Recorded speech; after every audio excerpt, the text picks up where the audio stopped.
just reviewing everything that happened all throughout the year and just taking some time to do some Q&A on some of the specific things that happened to me between January and December of this year. So I went ahead and I actually started to think about this when I was going through some recent photos of mine. And man, 2025 was a really cool year. And I'm very, very blessed and very, very grateful about all of the great accomplishments that I've made this year. Um, and all the successes. It was chaotic. It was exhausting, but it was rewarding and it was surprising. And I'm just very happy to be able to share this opportunity and all this time with you guys as I move forward in this space. Um, so this year, the channel saw so much growth, and it came from directions I didn't expect it to come from. And I'm just trying to still navigate being in a bigger platform, being in this space. And it's really cool. It's really fun. It's really interesting to see all the people I see or some of the people I don't see uh, as I move forward. Um, but yeah, 2025 was a really cool year. I got to meet so many celebrities. I got to do so many cool interviews. I got to see so many great shows and movies. Movies was really, really, really cool. But television, man, it felt like every time I felt like TV was just gonna plateau, something else would come out and be like showing me that there's levels to this, right? Like it's like hold my beer. It's like so many cool shows came out this year. And most interestingly, a lot of sci-fi shows, horror sci-fi shows really took the cake this year. Who didn't think or who wasn't caught up in a chokehold when Alien Earth was coming out every week on Hulu? Like this was incredible what these guys did with the Alien franchise to reinvent it and deliver it in a television format. And I can't tell you how excited I am and how they reinvigorated that franchise for me in ways that I didn't think they could. I'm really into it now. Like I've started reading back into the lore, started going back into Alien versus Predator stuff, trying to read all the interviews about what might be coming in the future. It's really, really cool what they did this year. And we can't talk about horror TV without talking about Welcome to Derry. That was also on another level. Uh, but it felt like a lot of great things were just raising the bar for what we're going to get in 2026. 2026 is going to start off with so many cool shows. Um, but yeah, I just wanted to take this time to go over that. And also, if you guys see in the comments, you have any questions for me, anything that you might want to ask about, a specific moment I'm recapping, or if you want to just talk about your favorite show. I know a lot of you guys know me from coverage. If you got any from Q&As, I'm actually reviewing the show now in preparation for season 4 and just taking some new notes. So I think if you guys have any questions, now's the time to go through them. But yeah, let's see what we got going on here. Let me show you guys what I've been up to. Where we at? Here we go.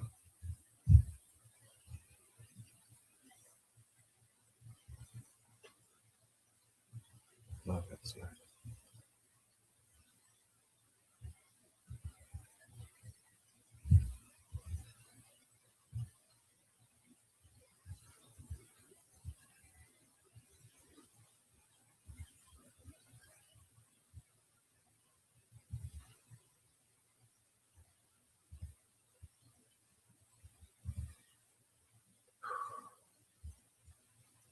Let me see if I could get a little see if I get a little fancy. Maybe I get a little background music.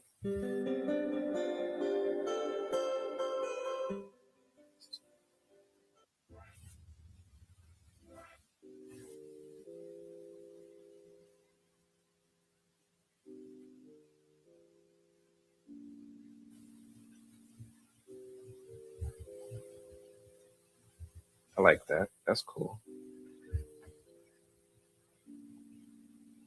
2025 started off to a great start. This is my little I'm not, let me turn this down.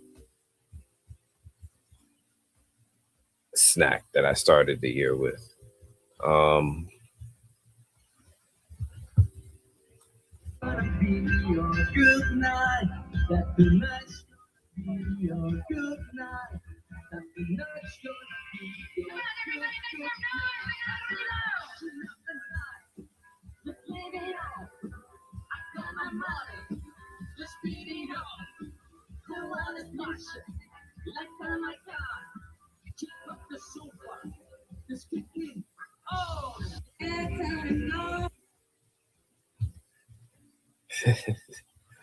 yeah, it was a fun start. It was definitely a fun start.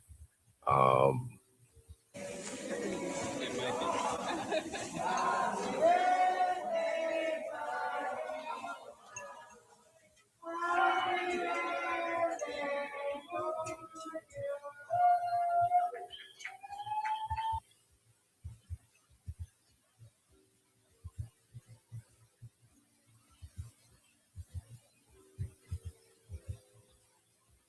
Heart Eyes did come out this year. You know, I kind of liked Heart Eyes. It was a corny movie in a way, but it was like a really fun movie. It was something that like was not sorry about how it borrowed from everything. And it did what you expected it to do, but it did it in again a really fun way. So this movie kind of set the tone for what kind of year we were gonna get from horror, and it just like kept going up from there. So like I really enjoyed this movie. I really had fun with Heart Eyes. I think they're actually gonna make a Heart Eyes too. Um, but yeah, I remember this movie earlier this year, and I was hyped for what was coming after this because I was like, yo, if this is our January February movies, we're gonna go great from here. Who? And then I saw this, man. I don't know how many of y'all saw Love Hurts. I don't know how many of you went to theaters or maybe even saw Ki Hu Kwan in the movie and was like, yo, he's doing an action movie. I want to see this dude. And you finally hopped in. I don't know how many of y'all did this, but if you did, I'm sorry. I'm sorry. I remember watching this movie with so much anticipation because he's finally getting his chance to be a lead. He's finally getting his chance to do action. He always talked about how he was really good in martial arts. And I'm like, yo, this guy, he could be the guy. And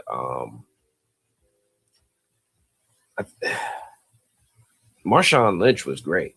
Marshawn Lynch was hilarious. He was really, really funny about in this movie. And I really enjoyed his scenes where he was talking all sorts of crazy smack. He was chasing this dude around like they were Bebop and Rocksteady. It was hilarious. Um, but yeah, Love Hurts hurt. I remember I was walking downtown in the city and I saw this and I was like, this isn't real. That's a building. When did we make buildings look like that? What happened? I didn't even know this thing existed. And I was like, yo, I got to take a picture. And I showed it to my wife. And of course, my wife was like, duh, don't you know that building? And she went on to explain it's like, I don't know, like a Gucci building or something. I don't know, Louis Vuitton.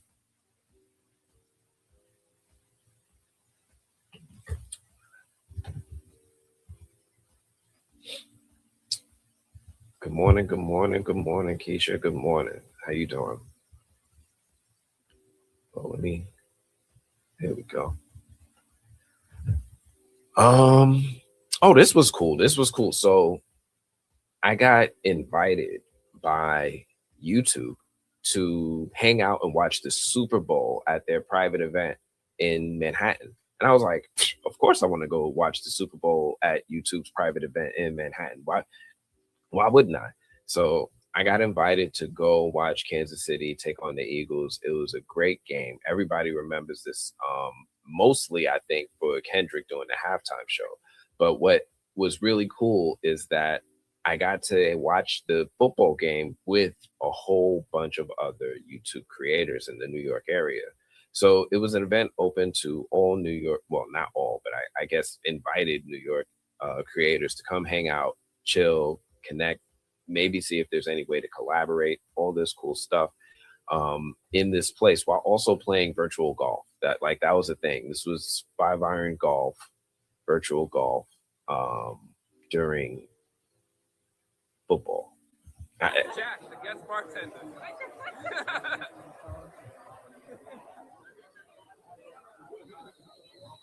All right, do something interesting.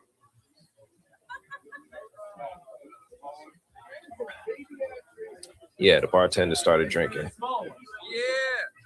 Bartender started drinking. I don't know. I don't want to get these guys fired. But yeah, they gave us these cool footballs. I actually, I still have this football. I need to do a giveaway. I really need to do a giveaway. So I guess throughout this stream, I'm gonna just pick random folks. And if you are here, you're a subscriber, heck, especially if you're a member, I'm going to go ahead and give you guys a holiday swag bag. I've got so many things that I've been receiving from all sorts of places, and it's taking up too much space. Honestly, I need help. Help me help you, or help yourself by helping me. Thank you. But yeah, what's this? Oh, this is just me and the wife out. Ooh, yes, this is my Captain America shield. Now, what I really like about this Captain America shield, it's actually right over here, is that it's really a popcorn bucket. So this was the popcorn bucket that was a promotional item when Captain America Brave New World came out in theaters. I went and saw the screening and I was like, there's no way I'm leaving this movie theater without getting one of these shields. So yeah, definitely had to cop me one of these. And that's where I got what you guys see over here. And you know what, that thing is taking up space too. So I might have to go ahead and give that away too. Um, let's see. Let's keep going. Novocaine. Man, Novocaine was a solid movie. This movie was better than I thought it was going to be, especially after watching Love Hurts.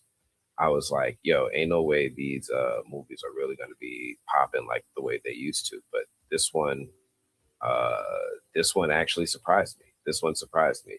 Yo, definite shout out to the folks over at Paramount for putting this movie out in theaters because it woke up the movie theaters and set the rest of the year to even a higher standard. And honestly, I'm surprised by how much better it got from there. Again, this was just in March. This is usually a slower season in the movie theaters. You don't see too many large releases, except unless you're Marvel, between January and March, mainly because, a lot of the country is under bad weather. There's a lot of snow outside. Tell me, there's a lot of snow outside.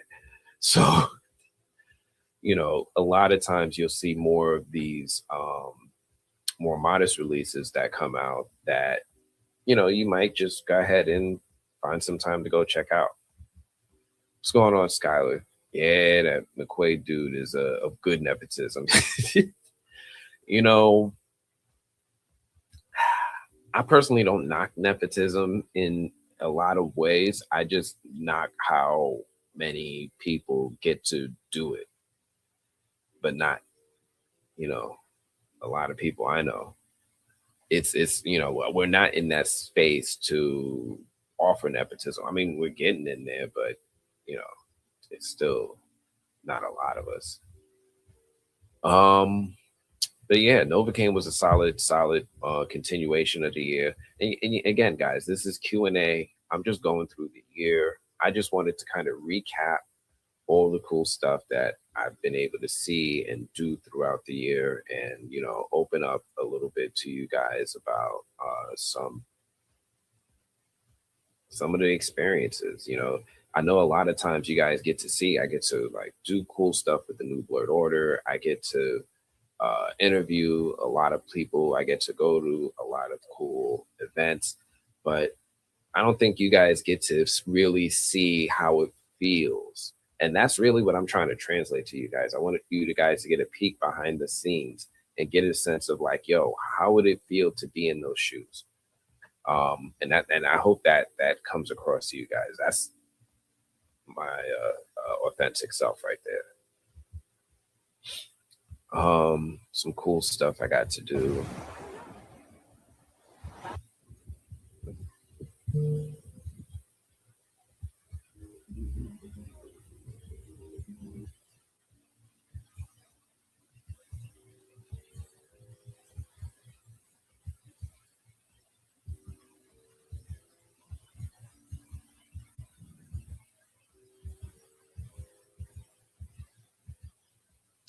Oh, yes. I got to go to the Tyler Perry Duplicity premiere. So this was cool, which was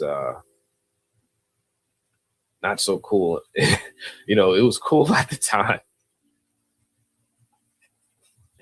It was cool at the time. I guess it still is cool. Like, I ain't gonna let anything take away from that experience, because being at a movie premiere for a Tyler Perry product felt really cool. Yes.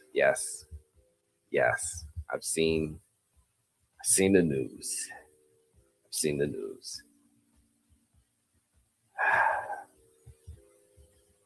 I know I sound like one of them people that went to a Diddy party and was like, I didn't see nothing. I didn't. I went to a Tyler Perry premiere, and I got to meet some really cool cast. Me and Lord Sam over here. You see him in the comments sometimes.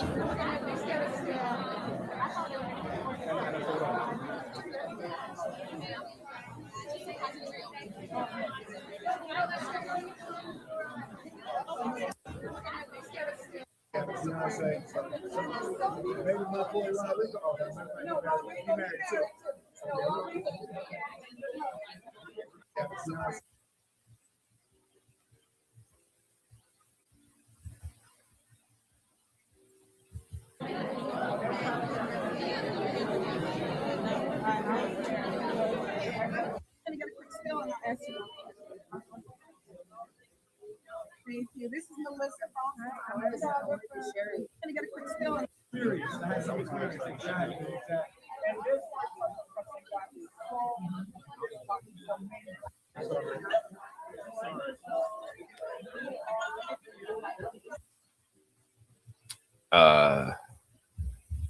I'm gonna tell you something right now, Skylar. This was nowhere near the smallest red carpet I've covered. This is actually kind of spacious. I got to tell you, consistently, HBO gives a lot of ample space. It's not a tight event. It's never like you're gonna be close. That's just the nature of a red carpet. But it's not. I've seen where you're like stadium seating set up dang near, where you're like it's a few feet, like no bigger than this space here. So yeah, it's Amazon. I can't even knock them for this space. This was just a lot of press. That's what that was. They invited a lot of people. So as you can see, we were at the MoMA. And it was a really cool event. And actually, it was definitely one of the Tyler Perry movies I enjoyed more than others. Like, I really think that the what is it, the other Netflix movie? It's the 6888. That movie I think is his best film, and this is probably, from what I've seen. I haven't seen a lot of Tyler Perry movies. I'm gonna tell you right now, to be honest. I haven't seen a lot of Tyler Perry movies, shows, or a lot of stuff. I took a Tyler Perry break, and now coming back to Tyler Perry and starting where I'm starting, I'm like, oh, this is cool. I'm really, you know, enjoying the product more because I couldn't say that the whole time. I needed a break.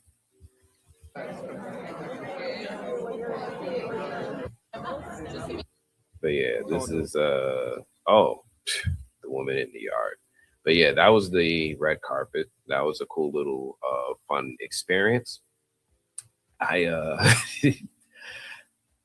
I didn't I didn't put the videos of the after party in the album. No, you guys got to see the after party. So the after party was where things really, really got cool.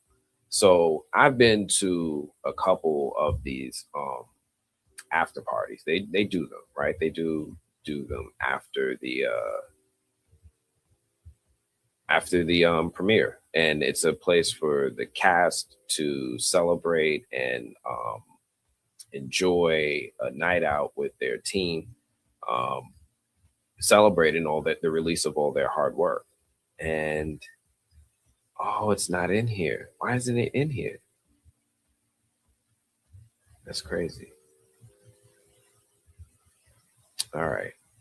I'm gonna have to find that and share that with I guess I'll share it with the members first when I get a hold of it. But yeah, I actually have footage from the after party, which was Tyler Perry wasn't there, which was not surprising, but the rest of the cast of the film was there. And that was surprising, especially when I got to see how much fun everybody was having. Like these guys have fun. Like it was, I think I've shown it in one of the previous streams, but I wanted to show it to you guys. Yeah, yeah, they was turning up. They was turning up, rock style.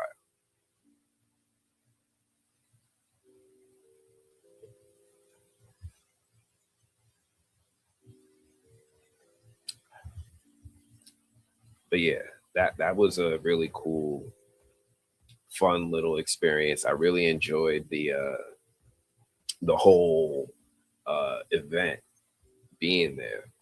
Yeah, that was probably the most fun I've had at a red carpet in a very long time. Very long time. Then I saw this movie, The Woman in the Yard. Now, man,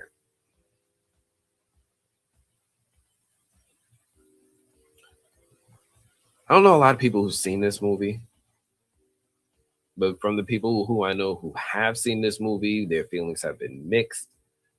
It's either you really love the way that the movie navigates the experience of grief and translates that in an artistic expression of a film like we have here with The Woman in the Yard, or it's people who are frustrated by the story and aren't 100% into the direction that the movie goes.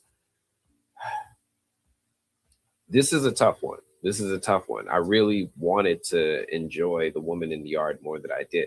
I enjoyed it. It was cool, but it wasn't a movie I hoped it to be. I wanted it to be a movie that I would fall in love with and wanted to watch over and over and over again. And it was a movie that ended up being like, if I saw it again, it's okay. If I don't, all right. But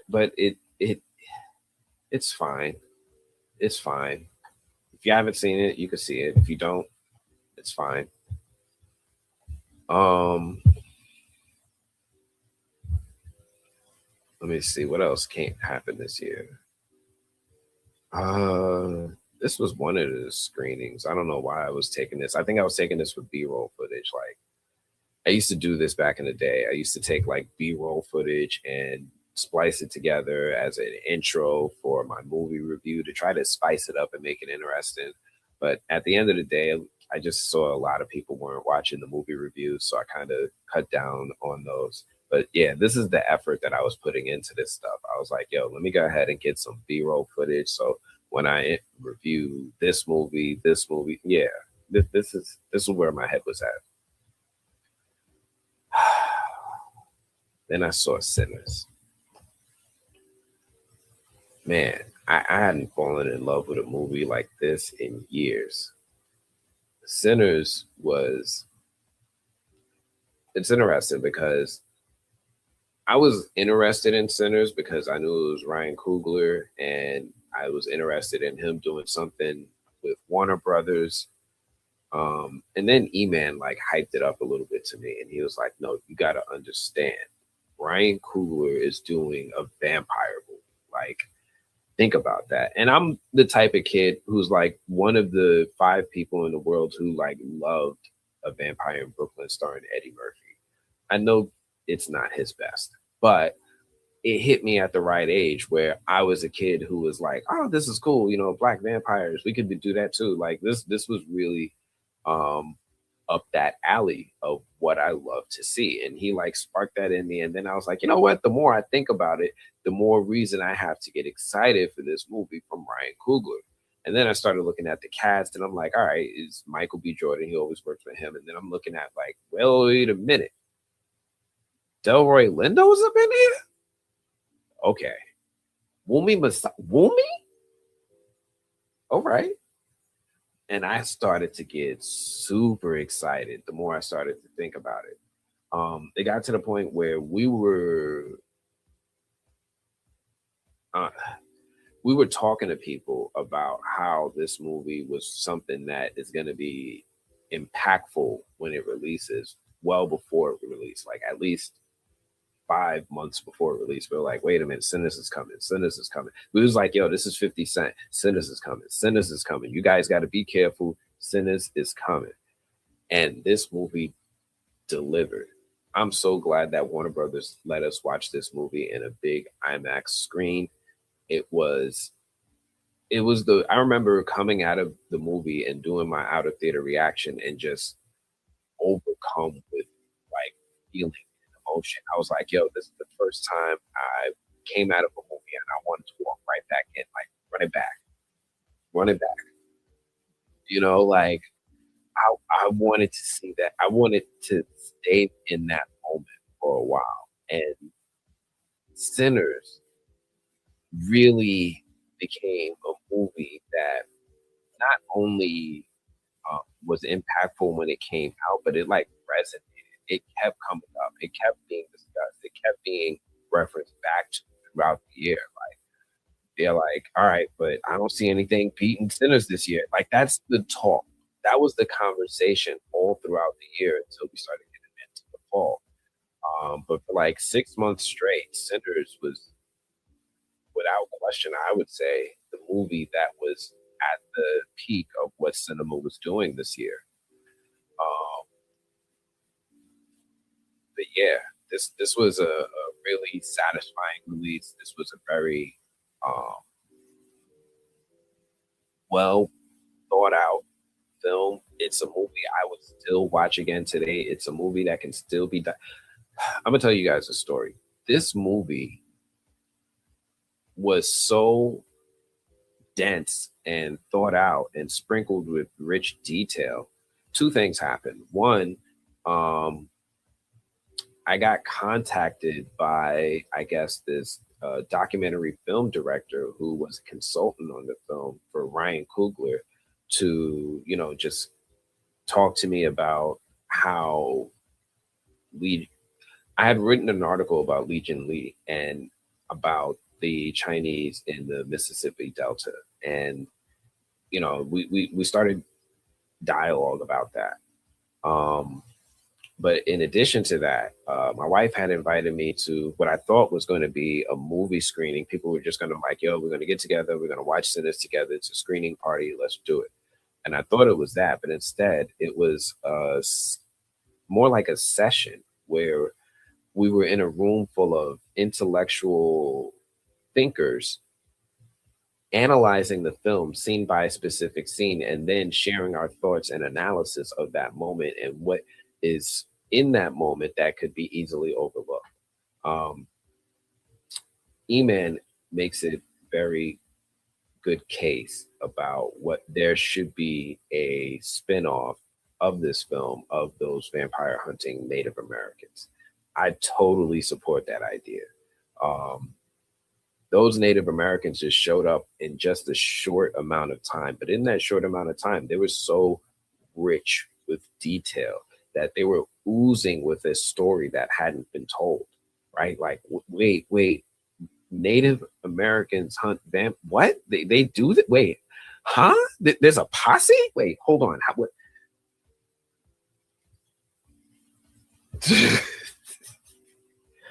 Like, yo, so yeah, this movie got to the point where they were having watch parties just to dissect the moments of this movie. And that's how rich it is if you actually go back and just see it through those other lenses. I remember we were talking about how the Chinese in this film, they were store owners, but they had two stores, one on one side of town and one on the other side of town. And some people saw it, most people saw it. Some people somehow, you know, it wasn't as clear to them, but there was one side of town where it was just black residents shopping, on the other side of town where there were only white residents shopping. But the Chinese had stores on both sides and they were able to walk between both worlds equally. It was such a cool detail that people caught onto and latched onto, just see factual representation of that time and just how much detail is in this film. But yeah, I could talk about this film until my face is blue. My fault. And that's what I'm talking about with this movie. Then I saw The Amateur. The Amateur was a cool little movie. Rami Malek, Lawrence Fishburne. I respected it. Don't piss off the dudes that like know how to hack. Just don't. You never know, man. They might mess with you.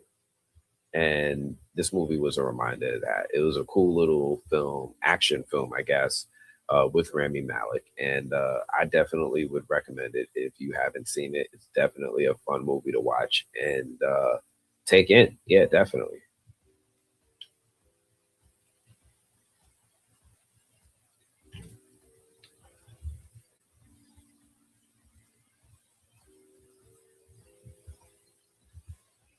What we got? Just Like and Welcome to Derry, the indigenous folk trying to save everyone and white folks digging us and all. Not all of them. Not all of them. Think about it. And from two people tried to stop it, right? Jade and Tabitha tried to stop it. So not all of them. I want a movie about the twins and what drove them up to Chicago. Like they could have had their own movie from Before the Vampires and it would have been dope. I mean, yes. All of that, yes. And the cool thing about Sinners is that it can absolutely grow into all of that if they choose to, right? They can mine that and make that bigger if they choose to, if it's a priority. I don't know. It's only money. But yeah, The Amateur was cool. Oh, got to do this cool little interview with Tremel Tillman from Severance and got to talk to him as part of the AFCA Roundtable. Now, for those of you who don't know, AFCA, the African American Film Critics Association, is the largest embodiment of Black film critics in the United States. They are gracious enough to allow me to join in on these roundtables with so many stars and so many incredible talents in the film and television space. And we got to talk to Tremel Tillman of Severance, but we didn't just get to talk to Tremel. We also got to talk to Zach Cherry. And it's just awesome to be able to speak to these incredible talents. Now, if you guys haven't seen Severance, I don't know what to tell you, man. You're missing out. Like, if you like Pluribus, you would probably like Severance. It's about the same pacing, same kind of humor, dark. And yeah, Severance is in that space. It is that kind of show. And it's also that kind of show that you can't really say too much about to people who haven't seen it. If you want them to maintain that same surprise and enjoyment that you had the first time you saw it.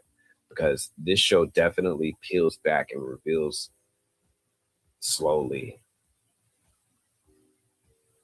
about things that are actually happening. I'm gonna leave it at that. Great show. Great show. I love Severance. Oh, I got to meet Nate Moore. This didn't happen in 2025. This happened before. But for those of you who guys don't know, Nate Moore, if any of you guys watch Survivor, you've seen Nate. This is Survivor Nate, right? So in addition to that, Nate is the executive producer, or was the executive producer for Marvel Studios, who was associated with the release of cool films like Black Panther, Captain America, Brave New World, Eternals, and a few others. He was involved with a couple of the Captain America movies, if I'm not mistaken. But yeah, he maybe all of them. But yeah, he was that dude at Marvel that was putting out. I think what were my personal favorite releases in the MCU. Like I really love the Captain America movies above a lot of the other movies that came out in the MCU, and I also really enjoyed the Black Panther and Eternal franchises. So yeah, I was really digging what projects he was associated with. It was really cool to get to meet him. And yeah, this dude is tall. This dude is tall. But yeah, I got to meet him, pick his brain a little bit about the MCU. What did we talk about? We talked about obviously the MCU, but also I did get to ask him, how does one try to become the next Nate Moore? And that was cool. That was cool. Ryan Coogler, got to meet Ryan Coogler a couple years ago for, what was this for? I know this was at the African American Film Critics Association Awards. I was at the AFCA Awards. I'm trying to remember, what was he there for? He might have been there for Wakanda Forever. And as you can see, he's got the Chadwick Boseman chain on, which was incredible. This man, yeah, big, incredible move from this dude. Until Dawn. Now, this is my little sketch. Some of you guys might know this. I think I posted it somewhere, but I sketch as I'm sitting in the movie theater waiting for the movie to start. This is how I take my notes as I'm watching the movie. This is a little peek into the work that goes into being a film critic. I don't go into movies, just watch it, walk out, and then just try to remember later. I actually take notes as I'm watching the movie in the dark. I had to come up with techniques to do that, which was fun in and of itself. But again, before the movie starts, I like to sketch. So this is just a little sketch I did of the logo. And I'm sketching in ink, guys, so bear with me. Until Dawn was another cool little movie. This was a nice little pleasant surprise. I liked it because I really liked the game. So my expectations were for them to just give me something similar to the game, remix it, and they did it. They did it. I had fun with this movie. I know a lot of people didn't all agree, but I think that this was one of the cooler horror releases of the year, especially if you're into a horror release that just plays with the concept of horror rules, right? Like the rules that come with a horror movie, it plays with it in a new way that I don't really see other films doing. So that's what I liked about this film. I still recommend it. I think it's on Netflix now. I definitely recommend it. Some food. Thunderbolts. Thunderbolts was a cool movie.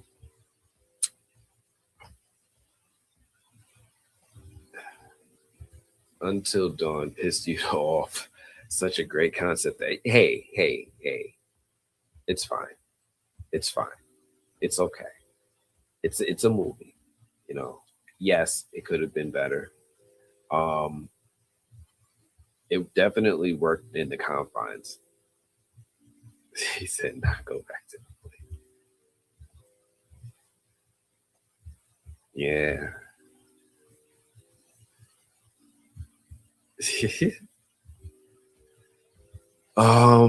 The Pitch Black Awards. So this was a award show that was held in the Apollo in Harlem, New York by Black Public Media. Now, this was a cool award show that I was so proud to be a part of and be invited to celebrate some of these great creators and emerging creators as they're growing now.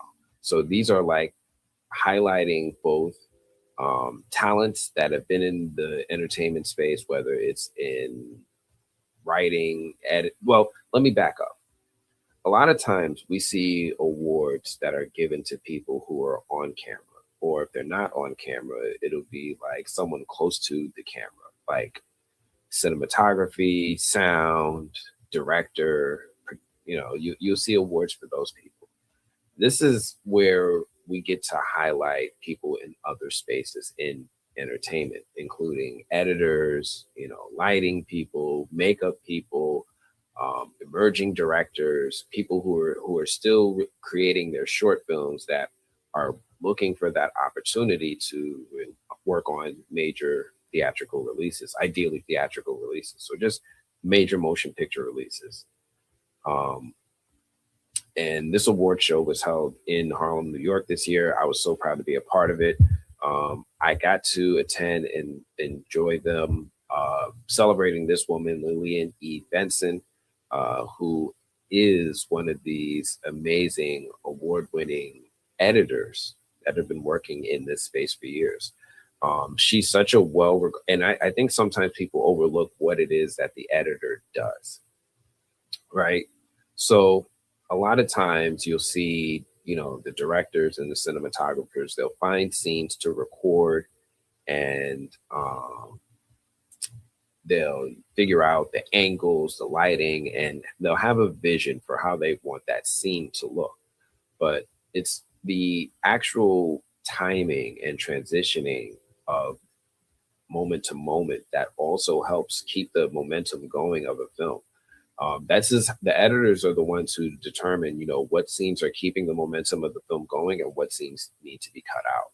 And if you look, and it's not just editors, it's also, a collaborative effort with other folks that are working on the film, but the editors are ultimately sitting in that seat doing that work. So this is a woman who is a trailblazer. She's been working in cinema for decades. She's won amazing awards. She's worked on amazing projects that you probably are familiar with. But it's a role that doesn't get highlighted enough. So it was really cool to see Pitch Black and their acknowledgement of Miss Lillian E. Benson's contributions to cinema. This was, again, a cool event. They celebrated a lot of emerging talent. I brought my little one there so he could be exposed to this space in case he ever wants to be a movie blogger. If he's watching, he's probably not. He should be, because he's supposed to give me a like for every video that I put out. But let's see if he does it. He's a teenager. Mission Impossible. All right, Mission Impossible came out. This was a cool film. And again, guys, this is not just me talking about stuff that I've done or things that I've seen. Feel free to ask questions. I'm here to do a little Q&A with you guys. Mission Impossible, great movie-ish. This movie did so many incredible things with Tom Cruise. This movie was probably the most stunt-heavy film I've seen in years. And that's saying a lot, considering that this is like, I don't even know, Mission Impossible 10, I don't even know. And this one is still raising it's incredible. But I have to admit that I like Mission Impossible Dead Reckoning more. And this film was fine. It was cool. But it did things that kind of rubbed me the wrong way. Like, people got murked that I don't think needed to get murked. People lived that I didn't think needed to live. It was a little frustrating in that way, but it's over now. It's fine. It's fine. Tom did some cool stuff in there. The submarine, top notch. This movie, Final Destination Bloodlines, had no business being as good as it was. No business being as good as it was. Final Destination Bloodlines came out, and it again was showing us that horror was going to have a banger of a year. I didn't even think there was a way to make Final Destination fun anymore. And these guys surprised the hell out of me. And Final Destination did its thing. Um, really enjoyed this movie. Oh my gosh, man. This is a movie I could definitely watch a few times. Like, even though I know what's going to happen, it's still fun seeing it happen. I still will cringe a little when I see these. Oh man, the character. They understood the assignment, man. They understood the assignment. Yo, put some blood in the screen if you saw Final Destination. This movie was wild. This movie was wild. Me outside again.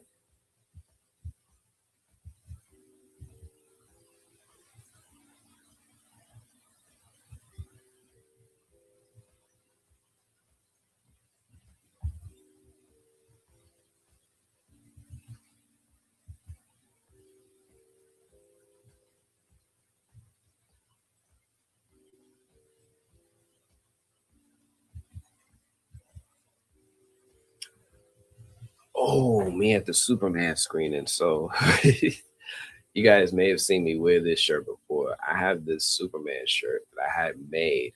Um, but if you notice, the colors of my Superman shirt are a little bit different than the Superman logo. And that's because I wanted to have a shirt in the image of Val Zod. But I did love the Superman logo design that they used in the film. So I was like, yo, I think it would be really cool if I take the new logo design and give it the Val Zod colors.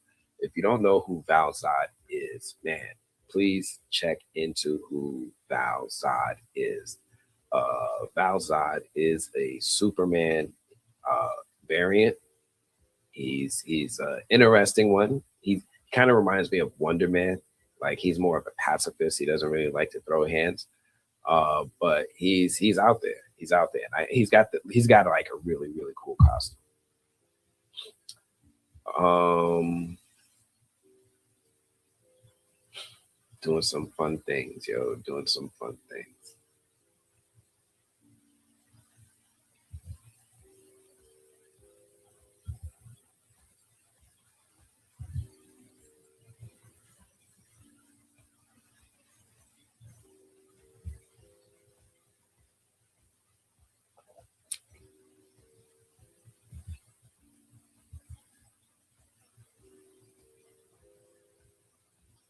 Superman. Like I said, yeah, free to ask questions. Fixed. Oh man, so I was so excited to see this movie. So Gendy Tartakovsky, you guys probably know him from Primal. I think he also worked on things like Two Stupid Dogs. Like, he's been around in the animation space for a very long time, and he tends to make projects that I really enjoy, whether it's action or it's comedy. So when I saw that Netflix had this event that they invited me to watch a screening of his new movie, his new animated movie with Gendy in attendance, I jumped at it, right? Like, I was like, yeah, of course, I want to go see this. Of course, I want to figure out what Gendy is cooking right now. And man, it was I. You know, it just I think it targeted a type of humor that wasn't my kind of humor, but it was cool. And they gave me like these cool little bottle openers. And if you see, the bottle opener has a, yeah, that's a, you open it at the butthole. That's the kind of humor that was in the movie. It's like a lot of dog buttholes. And yeah, it was cool. It was cool. It was cool. But I got to see Gendy, and I got to hang out at a I guess it was a luncheon, maybe a dinner with them. It was a cool little dinner thing they did where we got to sit around him and his producer and talk about the project. So that was cool. Um, Weapons, man, I jumped from, when was this? I feel like I jumped months. But yeah, I guess apparently I went and saw Weapons. had to have seen this in August. Yeah. And this was a really, really, really pleasant, cool surprise. So we were going to see Weapons, and I already I didn't have very high expectations for Weapons. I was just like, if it surprises me, great. But I'm going into this like kind of not blind, but the movie wasn't really saying much with its trailers to really give me an idea of what the narrative was.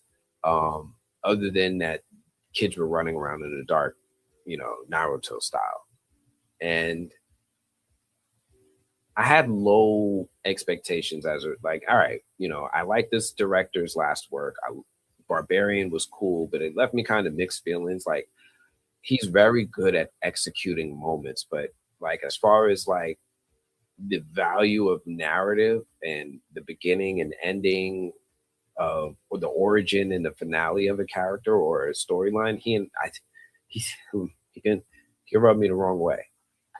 But Weapons was cool because when we got there, we were sitting in the theater. I got to sit next to Wilson Morales, cool film critic and journalist in this space. Um, and they brought out the stars of the film, unbeknownst to us, like unannounced. They just brought out the stars of this film, and they introduced it to us. And I was a little starstruck. I think I have video of it because they gave us such a cool introduction.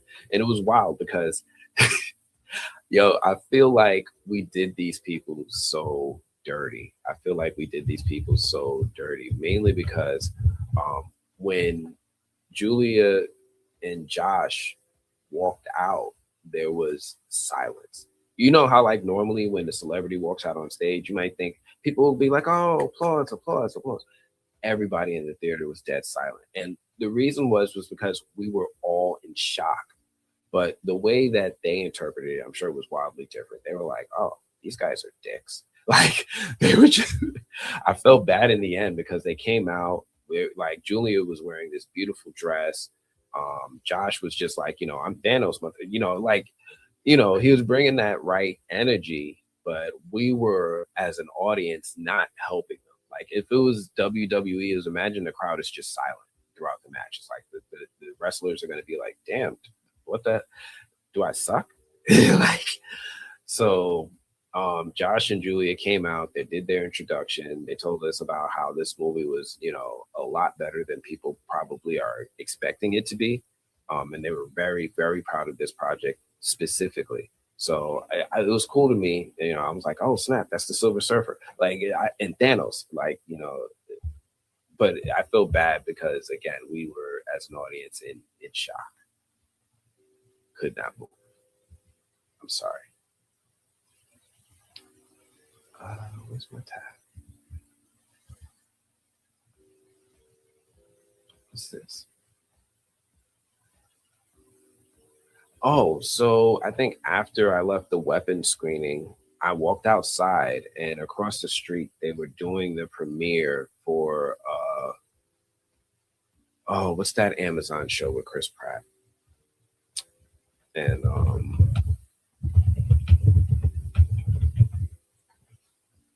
Terminal List Dark Wolf. They were doing the premiere for Terminal List Dark Wolf.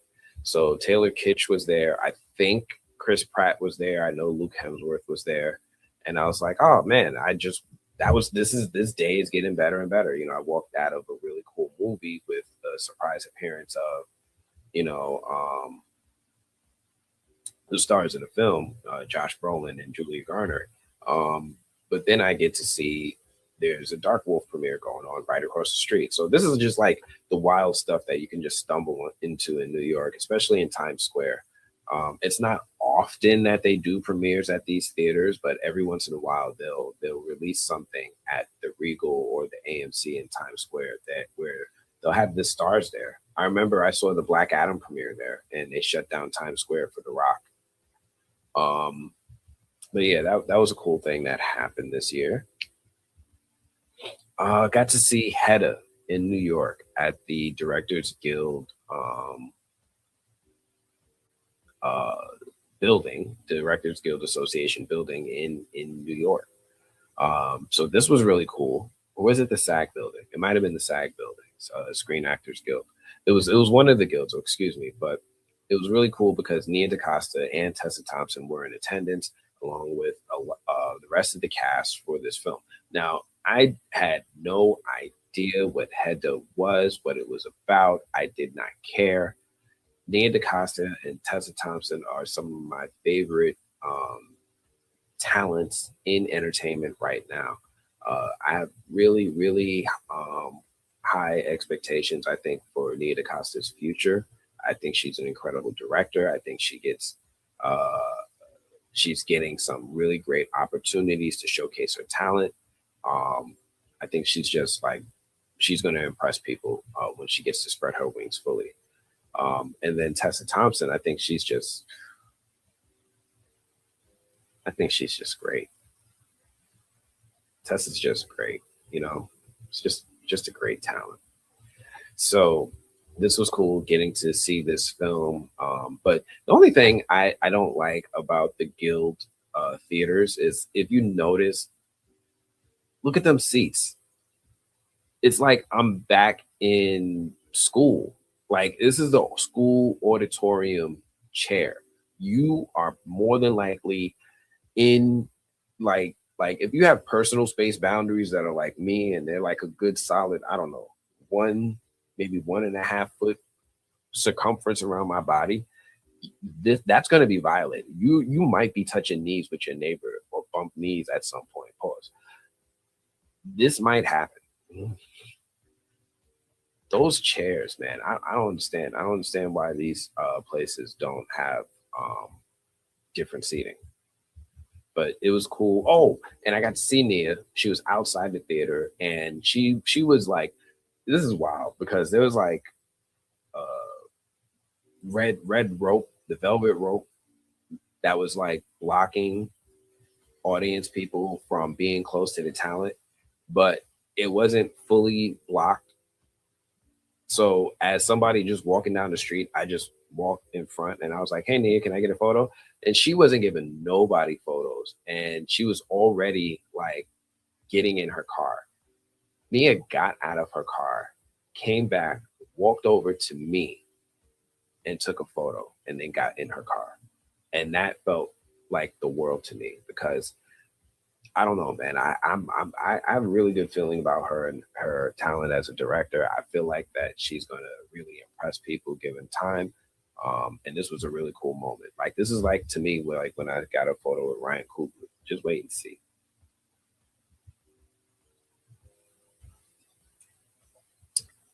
Ooh, another premiere. This one was in Brooklyn.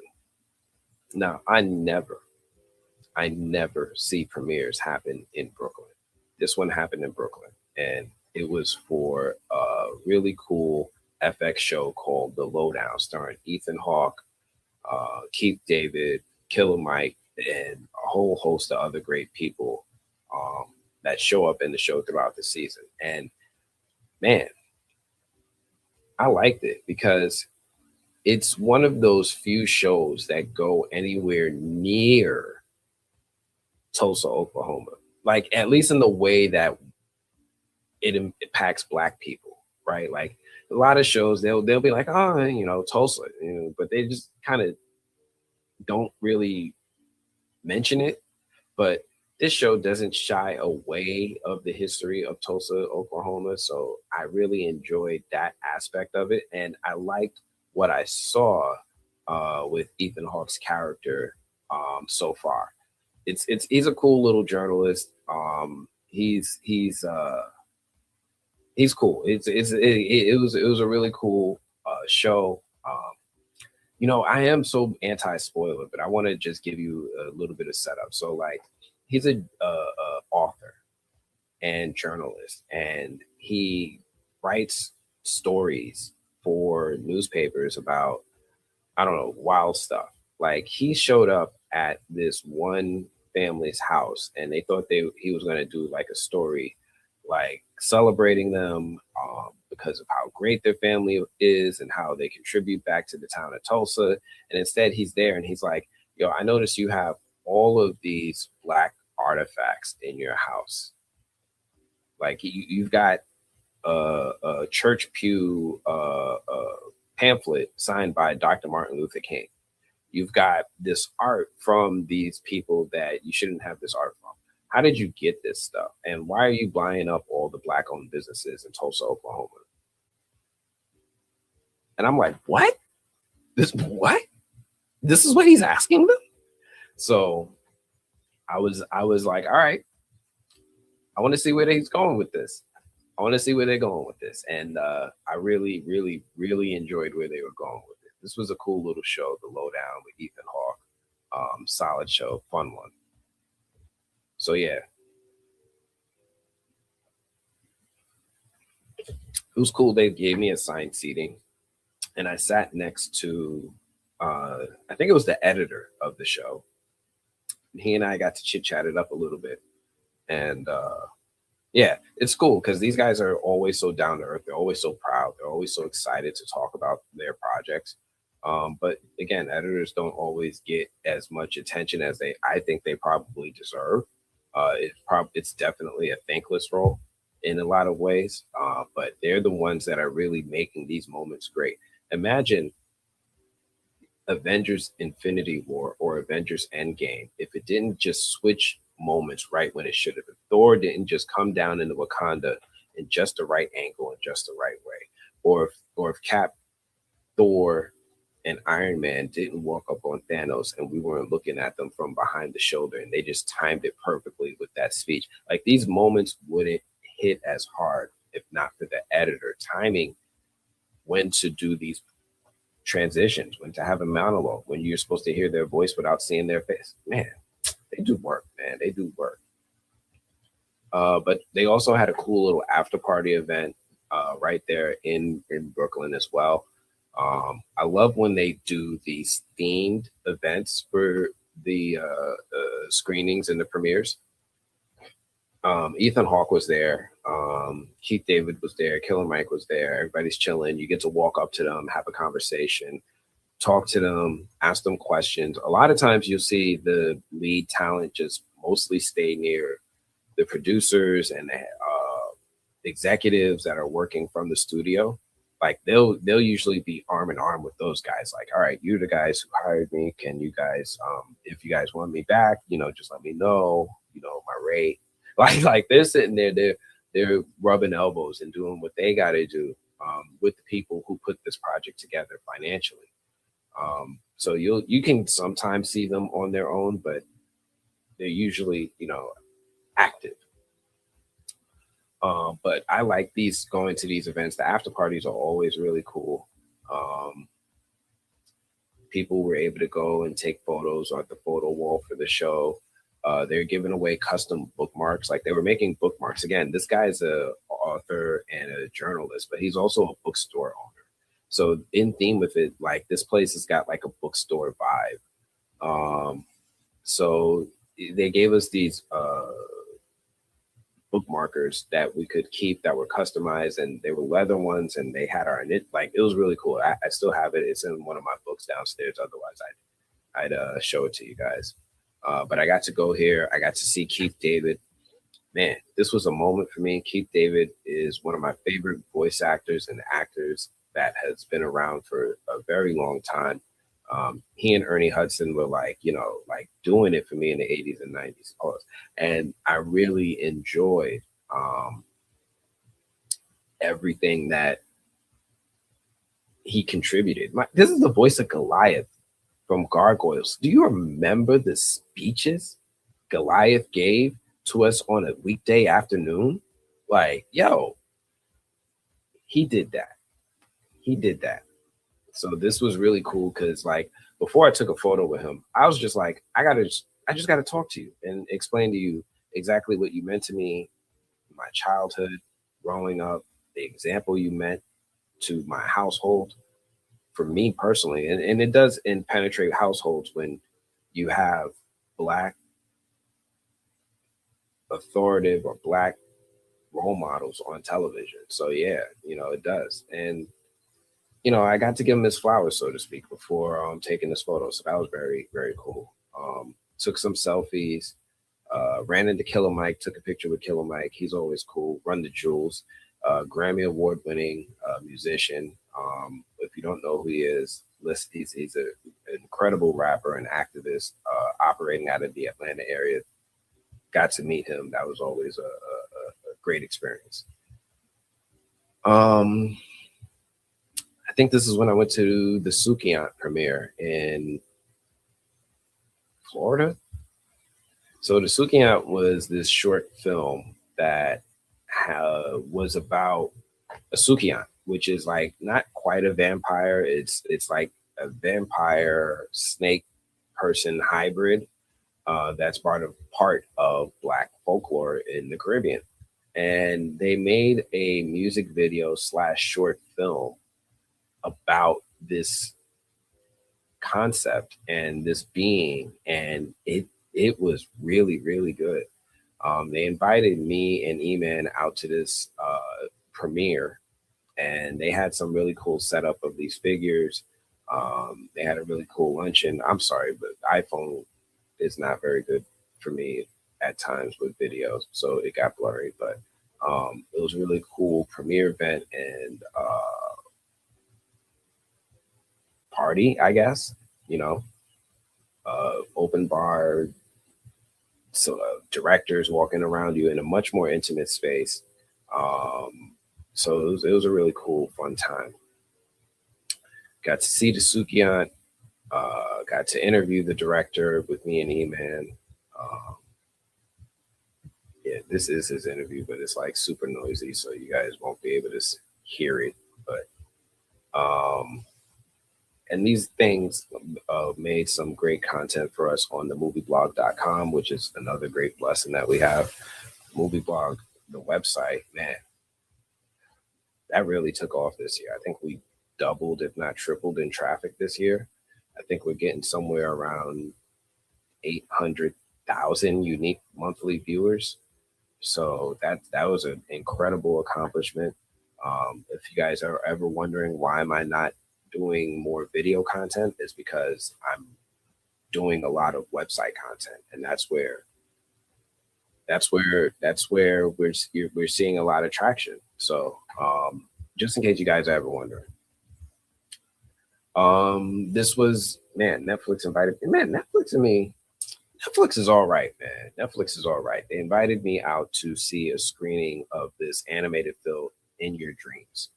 And In Your Dreams is a Pixar-esque animated film that is really fun to watch. It reminds me of so many different things that I used to love as a kid.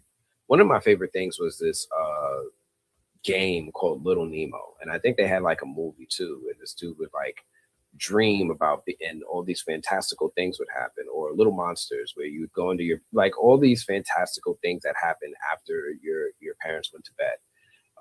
And In Your Dreams is a movie a whole lot like that, by this director named Alex Wu.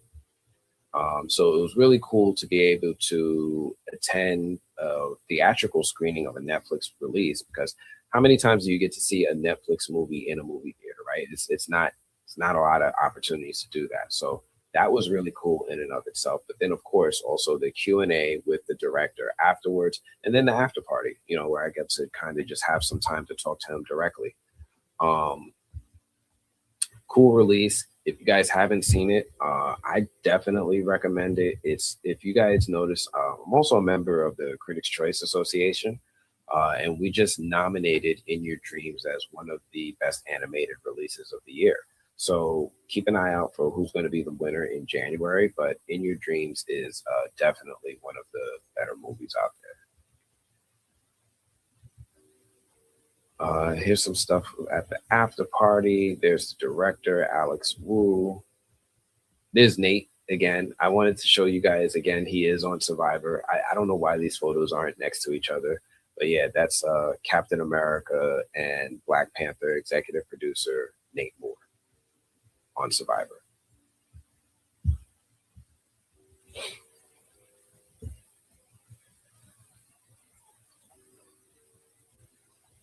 Yes. Yes. All of that. Yes. What else happened this year? Jimmy Kimmel. Kimmel came to Brooklyn. So I got to go see Jimmy Kimmel in Brooklyn, which was a great show. I think this was the last show they did in Brooklyn. Like Matt Damon was there. They had like a really cool lineup of guests, and it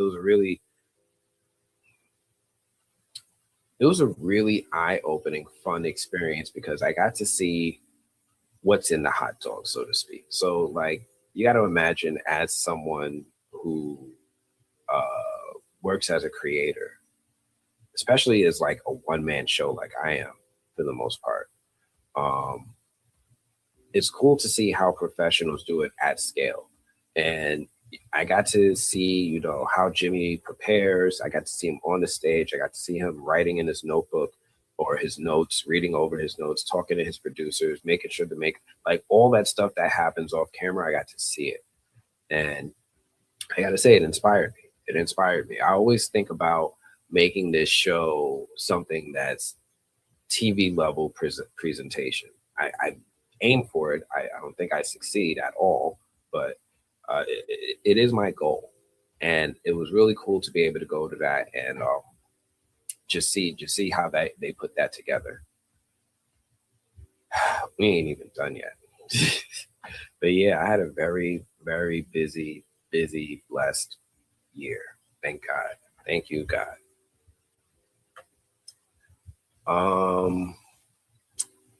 This was the Black Effect podcast network, which is a podcast network that is spearheaded by entertainer Charlemagne the God, and he runs this through iHeartMedia, partners with iHeartMedia to do a collection of Black creators who are podcasters and just highlight their shows and their talent as part of their network.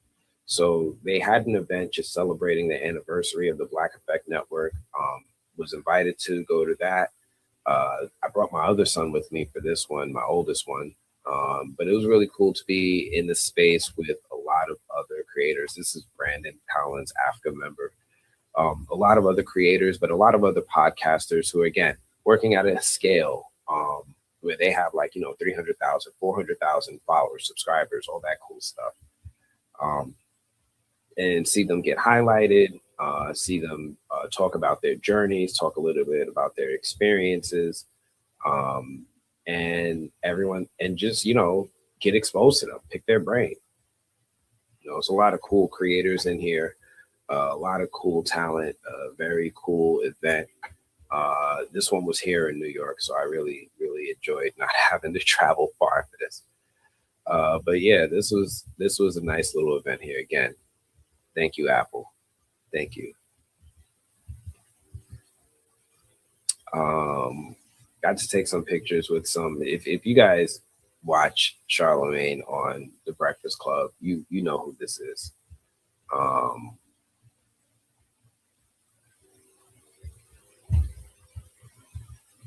And then Charlemagne himself, he's all so cool to take. Man, it's good to meet a bald brother, right? It's not just me. It's not just me. Yes. Why is this in here? So season 2 is coming. We know that. Supercell. Why do I have the script here? Interesting. Okay, this was we're getting towards the end of the year now, finally. This was me going towards the New York Comic Con. I think I had to pick up my passes. And I wanted to pick up my passes a day before the event, rather than going the day of. So I just took pictures of the art. I got to walk through a Jacob Javits that was empty. So this was cool because I got my passes, and then I started flexing with them, like as if they gave me permission to walk through the place. And I just nobody stopped me. So I'm like, oh snap, this is cool. I'm at New York Comic Con a day before the Comic Con, and I can navigate which tables I want to visit the next day or which ones I want to cover or whatever. And this was really, really cool to be able to get into the Javits a day early. It was really Oh dang, why is it sideways? It was a little eerie. A little eerie. If you ever been to the New York Comic Con, this is a rare sighting. This is like that rare Pikachu. You never ever can see that far, that much floor space during a New York Comic Con. Never. The crowds are insane. But I got to be able to walk around again, take some pictures before everybody came and crowded up the space. Like they're still setting up, and I'm walking around the setup crew as if I'm okay to be there. Nobody stopped me. Nobody stopped me. So that was cool. Walking around the Javits a day early. And then later that night, this is when I went and had dinner with Hunter X. Hunter X, the band. So you guys may have seen this band during the football Christmas game. They were on Jimmy Kimmel Live. They've been on SNL. They're being brought into the world, into the forefront of the world, and as part of this campaign for K-pop Demon Hunters. So this is essentially the voices, the voice actresses behind the K-pop Demon Hunters, the singers and the story voice actors. So this was a dinner we got to have with them, and they're just sitting down. We're in Koreatown in New York City, eating, and we're eating with the K-pop Demon Hunters. So that was a lot of fun.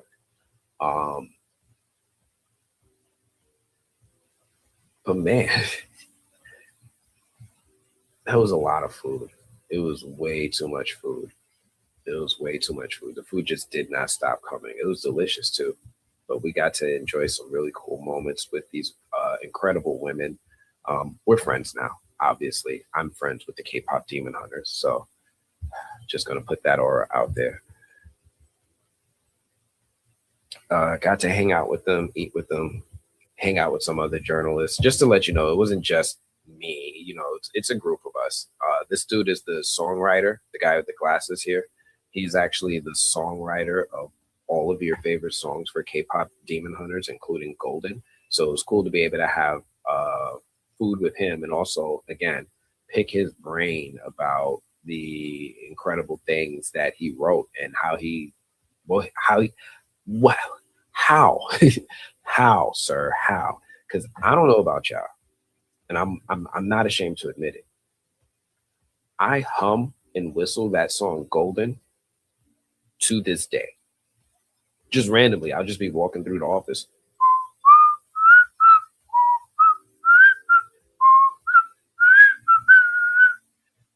Like it's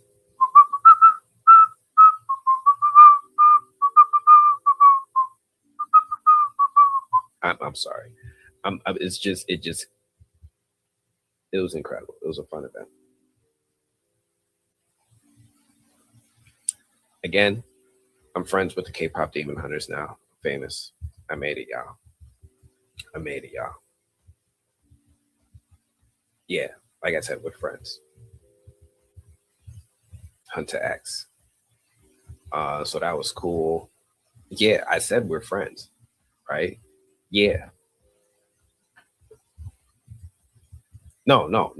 I mean, like friends, like we're not just stage friends. Like I know you now. And that's people like me. People like me. Once you get to sit down, you get to love me. You know me, you love me. That's how it goes.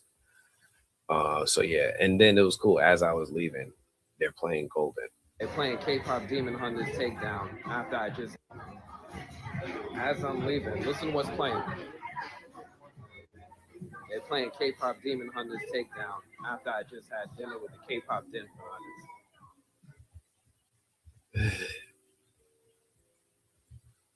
So yeah, that was a fun moment. Oh man, you guys ain't ready for this. Y'all don't even know who this is yet, which is wild to me. But I'm gonna tell y'all who this is. These two are the stars of the new upcoming Game of Thrones series, A Night of the Seven Kingdoms. Yeah, this is them. This is what they look like in real life when they not doing Game of Thrones stuff. When they're not doing this, right? this is what they look like. He has hair. Egg has hair. And this was cool because again, this one happened at the New York Comic Con. The good folks at HBO invited me to have an opportunity to sit down and talk to these two gentlemen about Game of Thrones and their new show. And this was after they did a really cool and maybe a little controversial New York Comic Con panel where George R. R. Martin just spoiled the whole show. He was just like, oh, and you know, do you like dragons? Like he just spoiled essentially the whole show. And yeah, they had to do interviews after this. Not George wasn't there. No. George is just too loose lips, so we didn't get access to George, but we did get access to again the actors who played Dunk and Egg in the show. So it was a cool little roundtable moment. I haven't put out these interviews. I've had these interviews for over 2 months now, mainly because we talk about the show, right? We talk about things, and I want to at least give you a little bit of an opportunity to watch the show to appreciate this interview with these two. So yeah, that's coming in 2026, early 2026. I've been thinking about whether or not I want to do what kind of coverage I want to do. Maybe I just do the interview releases, but if you guys really want it, I can do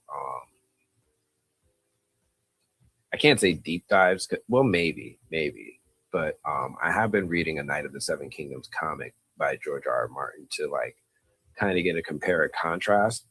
But maybe I could do something. Let's see if you guys, if this is something you guys would actually want to see. Otherwise, if it's not that deep, it's okay. You can skip it. Let me know what you guys think in the comments. If you're a Game of Thrones fan to the point where you would want some deeper coverage on a Knight of the Seven Kingdoms. Got to talk with the showrunner. So this is the actual showrunner for A Knight of the Seven Kingdoms. He's actually, he was one of the writers for House of the Dragon. So he actually, I guess, graduated to showrunning his own spin-off series based off of his amazing talent. So that's pretty admirable. And he's young too, and he's working with George R. R. Martin. He has him as a resource. And I think one of the things that's really interesting and really a credit to this guy's name is that George has said this so far is his favorite adaptation of his work. So yeah, kudos to the showrunner for A Knight of the Seven Kingdoms. Let me not be disrespectful. Or lead writer.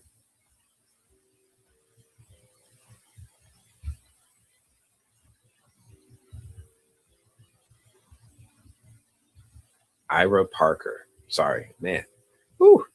Co-creator, showrunner, and executive producer Ira Parker.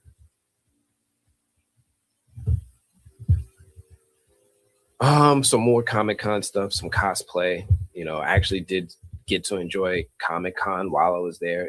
A lot of it was spent in these spaces doing interviews or other events, but I did get to walk the floor a little bit and enjoy the cosplay and get some footage for you guys of how it looks when it's full. So we got an Afro Samurai, which is cool. There's me and my son cosplaying as Smoke and Stack. This is us at the Mighty Nine panel with the whole team at Critical Role talking about their series. And Wayne Brady is there because Wayne Brady is in the show. He's one of the voice actors in the show. So that was a pleasant surprise. Got some One Piece balloons here. Man, I've never watched One Piece and I'm scared, yo. I'm scared. Metal Gear Solid cosplay, that was always great. This is when we got to go to this event held by Jason Blum. So you guys probably know Jason Blum from Blumhouse. Produced and released that film Woman in the Yard, Megan, Five Nights at Freddy, Get Out, so many cool horror, The Conjuring series, all these great horror films. He actually held an event in New York and invited some of us press there to have a discussion about the business of fear. And it was a really cool opportunity for him to peel back the layer and show us how they, as producers and as a business, analyze the specific genre of horror as a way of making, profit. So they gave us this cool little chart of the most profitable horror films in 2025 and the least most profitable or least performing horror films of 2025. And you see Sinners is at the top with the highest performing at the box office as of October 2nd. And we got to hear from Jason Blum and his team, again, just what their perspective is of the film industry from a Blumhouse business standpoint. It was a cool little panel. Then I got the opportunity to, I don't know why this is upside down, talk to some of the executives. I got to ask Jason Blum a question about the future of Black-led horror films in Blumhouse and if there was still going to be a future there. And he gave me an answer, which I appreciated. I have it on film. I've been apprehensive to put that one out, but I'm on the fence. It might come out one of these days. I do have that question from Jason Blum about the future of Black-led films at Blumhouse. Got to see some more cosplay, K-pop Demon Hunters. This is when I was still on my K-pop Demon Hunters high. I just had dinner with them. We're friends. So like I got to, when I was seeing the cosplay, I was like, yeah, I got to get this. I got to get this. I got to get this. I was all right. Goku, Super Saiyan Blue Goku out here. Looking a little like Chadwick. The Comic-Con floor, me and my son again, this time with Riley from the Boondocks. Dr. Voodoo, Baron Drum. These are Warhammer cosplays, I think.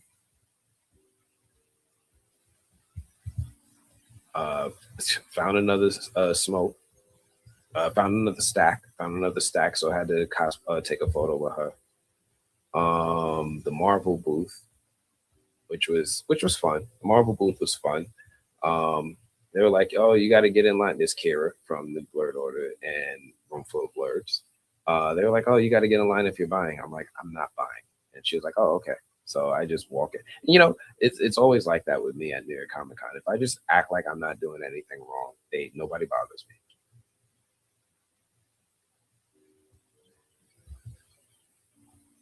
But they had some props on hand from their upcoming Marvel television shows, which was also cool to see. Daredevil cosplayer. Me and my boys again, this time with my youngest. He's cosplaying as Miles. Lady Mandalore from Roomful of Birds with a Ninja Turtle.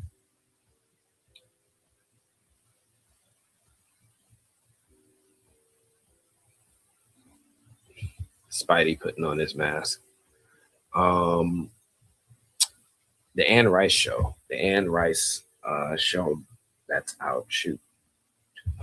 This is the cast. There's David Fichtner and the cast. There's Kira. She's a fan of the Talarasa, something like that. She's a fan of this show.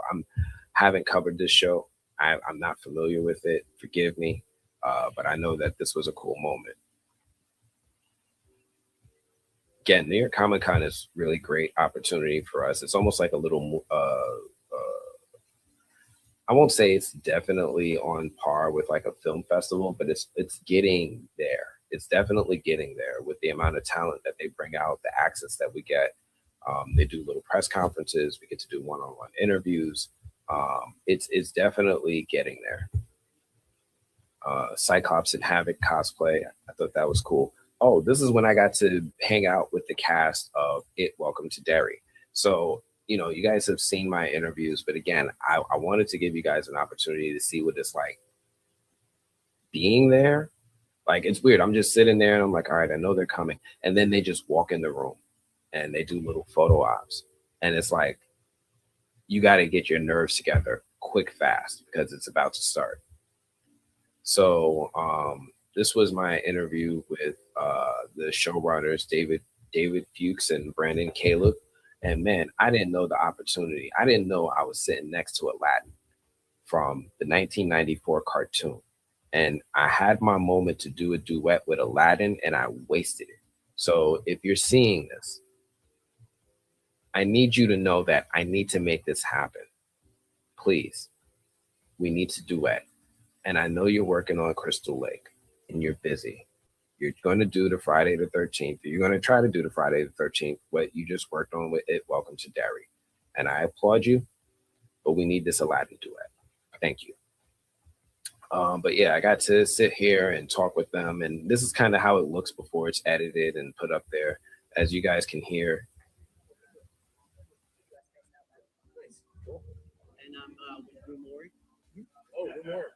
right? We're introducing ourselves. We do all this beforehand just to give you guys an idea of how it usually goes. And then, as we're sitting there, more people come and sit down. And it's a cool little thing they do in order to expose the talent to the maximum amount of press at once. They'll sit like 3 or 4 different press outlets at a table. We'll each get an opportunity to ask 1 to 2 questions of the talent, and the talent can answer and chime in however they want. We usually get somewhere of like 20 minutes with per session. So as we're sitting here, these people get up, they go to another table with 4 other outlets, and they do it all over again. And this goes for at least an hour and a half. But yeah, that was a cool opportunity to meet them, talk to them, ask them questions about the show. You guys have already seen those interviews. I've shared them with you in a previous live. But yeah, it was cool. Cool little Wolverine cosplay. Great Kingpin cosplay.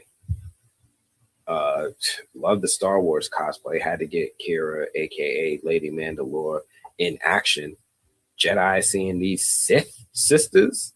It's on and popping on site. Predator.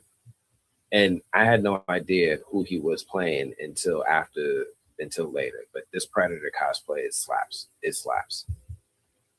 Fantastic Four event. They had this thing off of the convention floor. It was just like down the street, like some random building had this thing with the Fantastic Four on it. I was like, what is this? And there's people standing inside this door and they're like, come in. And you're like, all right, I trust you. And they're like, yeah, come on, go in this elevator, go upstairs, and you're going to see this room full of Fantastic Four movie props and things you can do to have fun. And again, not on the convention floor, not advertised. Marvel Studios isn't officially at New York Comic Con, but they got this space where they set up a place for you to take a look at all this stuff in the Fantastic Four movie. So me, of course, I'm like, YOLO, let's take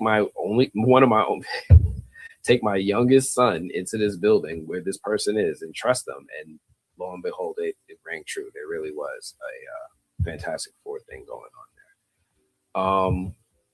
Some scary people we saw at the New York Comic Con. Had to see, when you see all of them together with their cosplay at this level, I had to get this photo. The Batman Who Laughs, always one of my favorite Batman variants out there. Incredible cosplay.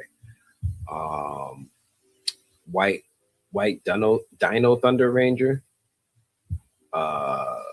Red Ranger with the gold shield. Red Ranger with the gold shield was hitting. That was hitting. I know this is from something I should know. I think it's Warhammer.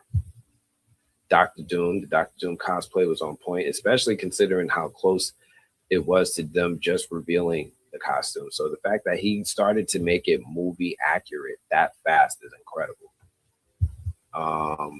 And then I got a chance to talk with Joe Quesada. So for those of you who don't know, Joe Quesada is like this really interesting artist that worked at Marvel Comics. And he worked there for a while. He left. He did his own thing independently with this character called Ash. And he eventually came back to Marvel, but they hired him to do something different. They wanted him to reinvent the character Daredevil. So he teamed up with Kevin Smith. Yeah, that Kevin Smith who does movies. To reinvent Daredevil and re-energize him in a similar way that Jim Lee was hired to do for Fantastic Four and Captain America years ago. It was called Marvel Knights. They did this whole initiative where they took Punisher, Daredevil, all these characters that ended up turning into the same characters that Netflix adapted.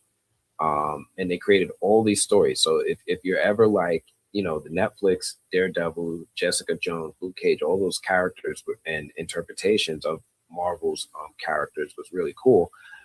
This is the guy who created the source material for that, so to speak, or at least he was creatively spearheading that with Marvel Knights.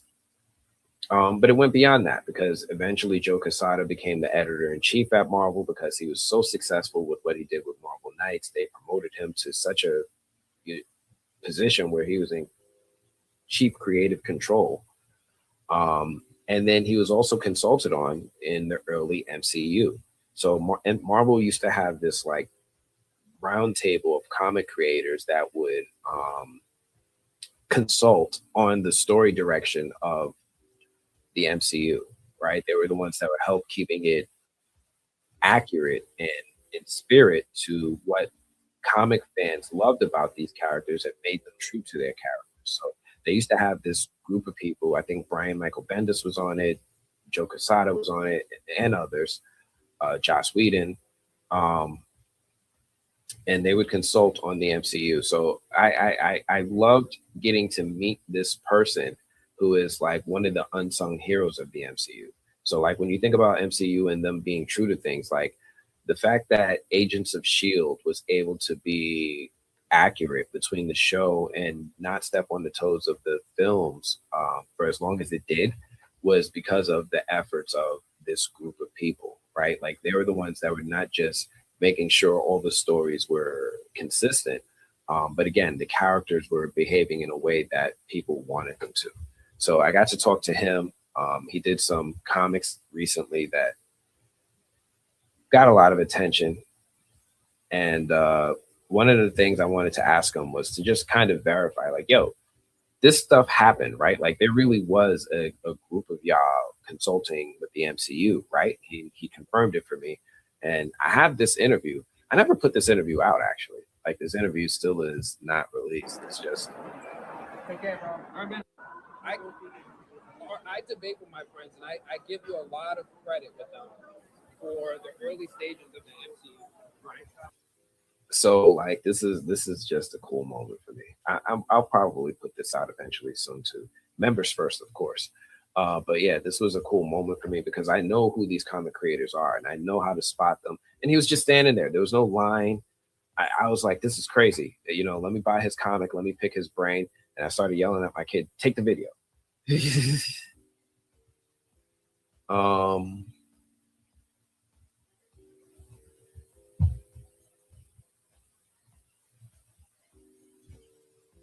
Let's see what else happened this year. It's been a busy year. It's been a busy year. Some more cosplay. This was an event for the AFCA organization celebrating creatives in the Broadway space and plays and live performances. So they have this annual event where they provide awards to Broadway's brightest stars that are really, really performing in this space. So Africa Goes to Broadway was this year, and amazingly, it was actually on my birthday. So it was a cool event because it was a cool way to enjoy my birthday, right? Like I got a steak dinner at a steakhouse on my birthday. But also because, the crowd sang me happy birthday. Like everybody in the room sang, like all these Broadway people sang me happy birthday. And it was such a blessing. It was such an amazing moment. It was just such a blessed moment that I was able to enjoy. But yeah, it was a cool event. We do this in New York. I've been able to attend, I think, 3 of the 4 award shows, and I've actually been able to present an award, which is a cool thing that I love to do, and I hope to be able to do more of, is actually be an on-stage talent and present awards. That was fun. But yeah, this was a cool event. Yeah, very busy year. I'm not done yet. The American Black Film Festival also had an event where they had a pop-up show in New York. Now, typically, the American Black Film Festival is held in Miami. If you're not in Miami, if you're not in able to get to Miami, you might not be able to attend these events. So what they did was to make themselves a little bit more accessible. They did a traveling pop-up show where they stopped in New York, Houston, and a few other cities, bringing film to the people locally. And this was a really cool event, helped put together by Ally Bank. I really enjoyed it. I got to, again, have a cool meal, meet some other creatives, talk to the folks at Ally about their contributions to the American Black Film Festival, and talk to the American Black Film Festival executives about what they're doing.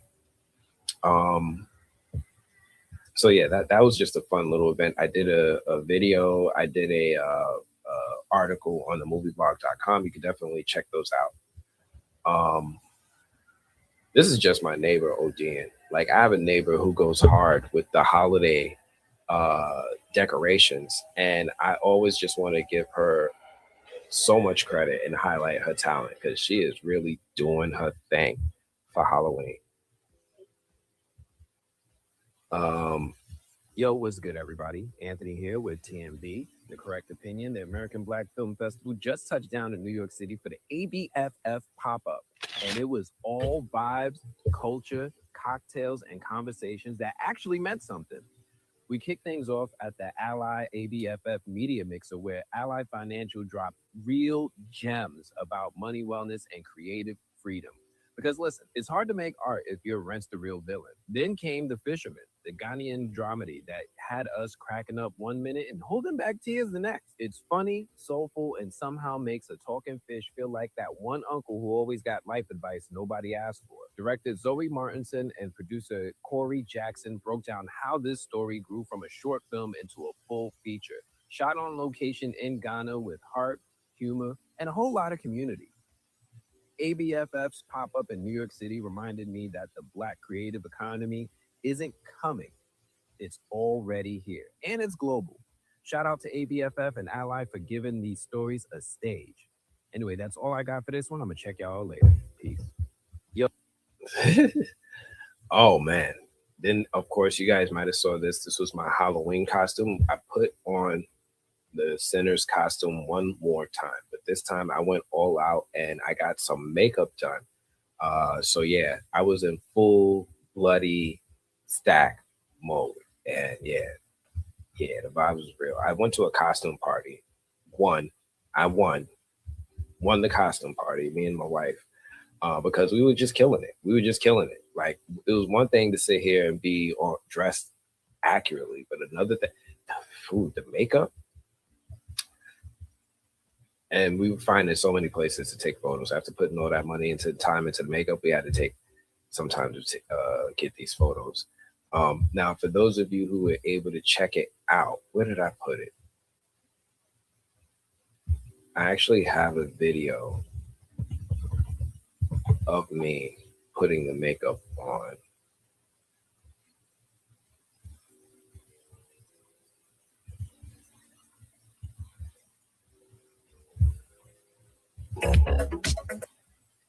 Oh, no, they ain't messing with those copyrights.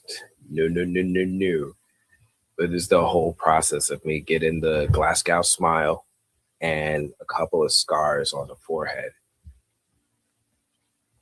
And here's the wild part. I went and I did my face like this. I got all the makeup done and I started walking down the streets of Manhattan, and nobody flinched. Like, it wasn't even like it was out of that ordinary. They were just like, oh, another one. They just didn't even react, really. Like, I'm sitting here bleeding and they're not impressed. Predator Badlands, great movie. Can't say enough good things about this. I've been going on with these movies. Traveling again. I know Skylar like this.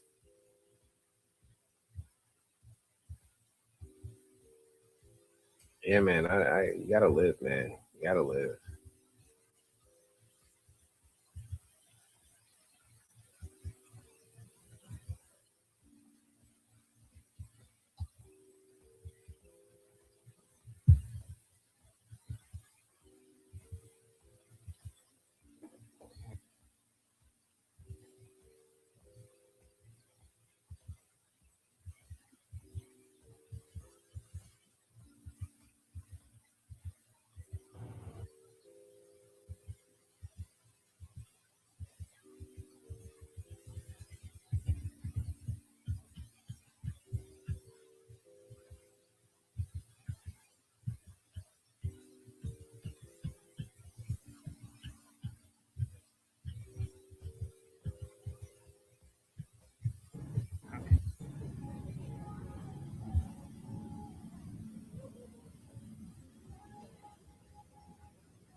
Yes. Yes. Yes.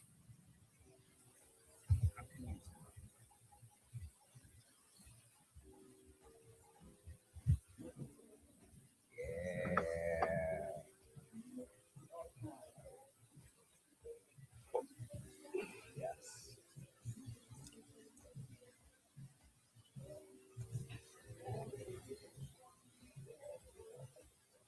Thank you.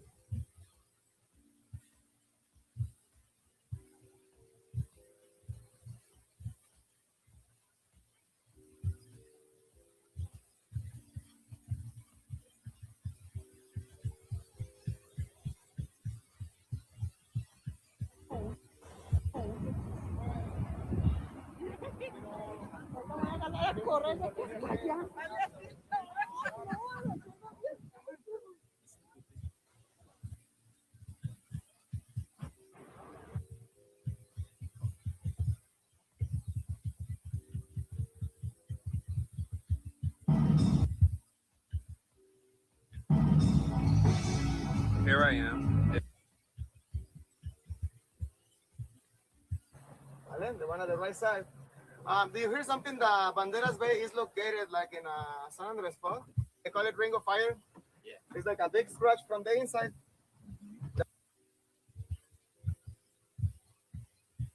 It's alone at the end of the that we're watching.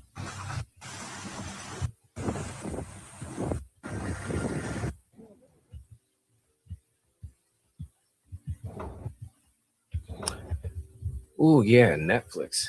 Netflix invited me to John Cena's last Raw. They actually invited me to go to another Raw, which is really cool. But yeah, they invited me to come out to Raw, see John Cena's last match in Madison Square Garden. That was a fun event. A lot of just random celebrities walking around.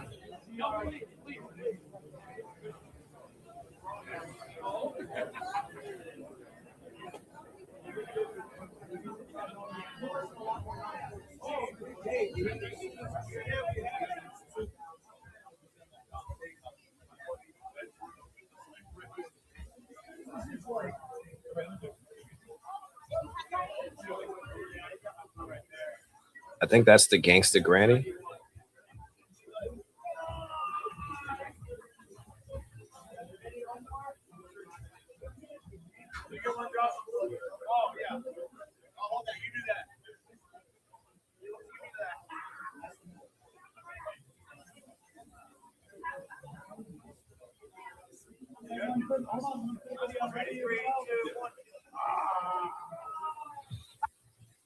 But yeah, that was fun stuff. See, getting to meet Nia Jax was really cool. Take a photo with her. And Lash Legend. Sam J, the comedian, you've seen her on HBO killing it with stand-up comedy. She was cool to meet. It was funny. I was like, yo. She was like, I'm Sam, by the way. I was like, yeah, I know. I'm just like a little starstruck. It was a little moment. Meeting some of the wrestlers backstage, seeing John Cena deliver.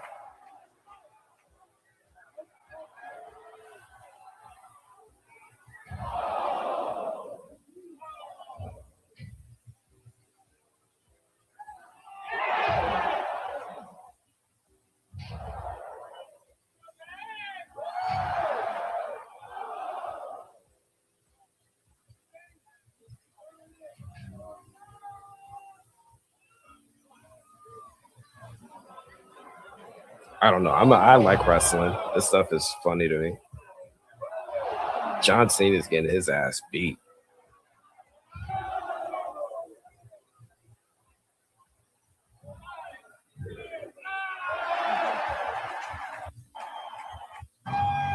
But yeah, Netflix got us a nice suite to watch the show from. Michael Chi, this SNL comedian. And then what was cool was like, if you guys saw in the video, they had like this bodega set up, which is basically like a little New York grocery store, convenience store. Yeah, Mike Lamont. I was invited to the show. Netflix invited me, so I was able to go behind the scenes. I have some behind the scenes footage a little while ago if you want to rewind. But Netflix invited me to go, and they had this bodega set up where they had like food. Like there was like cans of tomato paste, there was like popcorn, there was loaves of bread. It was like, nobody knew what to make of it at first. But after the event was over, they were like, take what you want. It was like being on that TV show where you could just fill up the cart. So I had these bags and I started filling up these bags like I don't know, like I don't have food at home. And started filling them up with food. Way, And I had all sorts of stuff. groceries and stuff. I got all sorts of stuff, bread, cookies, corn, all sorts of cool stuff. So I ended up getting all this stuff to go home with. A John Cena hat. Again, I got to give away this stuff. I got the John Cena hat, a wristband, never give up. They gave me like a charger, which was wild, which is kind of cool because I kind of use it. It's like a charger for your phone, watch, and headphones. That's WWE branded. Like they had all these things they were giving away to people at the event. So I took all these groceries and I ended up I didn't show it, but Netflix was giving away all sorts of cool stuff after the event. There was like I ended up taking all this stuff bread. and I just honestly I was feeling some type of way about like I don't need this stuff, right? Like I really don't personally need it. So instead of keeping it for myself, I started walking through Madison Square Garden, finding some of the people who were unhoused. They were sitting there sleeping, whatever, and just offering it to them. And I ended up giving away like most of it. They didn't take everything. Like some stuff they didn't want. It was like peppers. What am I going to do with peppers? So like they were like, you got any cake? You got any sandwiches? I was like, sorry, I should have. And next time I will. But I ended up just giving it to the folks in Madison Square Garden that needed the help. This is when I got to see Marty Supreme with director Mark Safdie in attendance doing a Q&A after. That was really cool. I really enjoyed Marty Supreme. I think it was one of the better films that came out this year, and it definitely showcases Timothy Chalamet's acting range. So for those people who've seen it, I think you guys have heard like they're saying positive things about it. It's legit. It's a good movie. I'm almost done. With the year. I know it's a crazy year, and that's why I wanted to share it with you guys. I'm like, I don't think you guys really understand how much you guys have inspired me, been with me, helped me get out of my shell and do cool things, or at least just live more. So thank you for that, all of you. And thank you to my wife, because she's definitely the biggest support, biggest motivator, biggest inspiration I have is my wife. She's always encouraging me and saying kind things when I absolutely need it. So shout out to my wife. Some wine and cheese,